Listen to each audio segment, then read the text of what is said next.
وعامة كده شغل البيت لما بتكوميه عليكي بيبقى يعني ايه تقيل قوي. يعني مثلا لو كومت المواعين يومين على بعض بتلاقي كوم مواعين، انما لو غسلت يوم بيوم خلاص. لو مثلا روقت يوم بيوم خلاص، الغسيل لما يتكوم تغسليه على طول.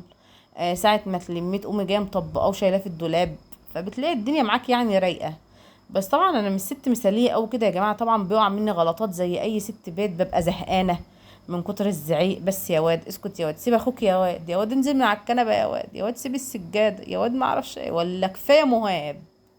يا لهوي على اللي مهاب بيعمله والزن اللي بيزنه يا ولاد. فساعات برضو حاجات بتقع مني، بس بحاول دايما على قد ما اقدر يعني.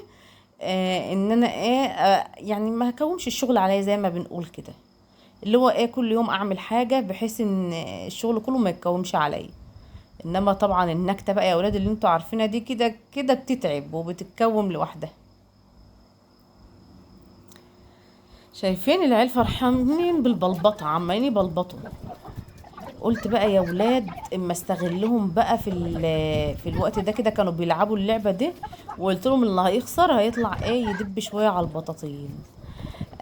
بصوا يعني مش قادرة اقول لكم، استلقفوا وتحمسوا قوي. هتشوفوا دلوقتي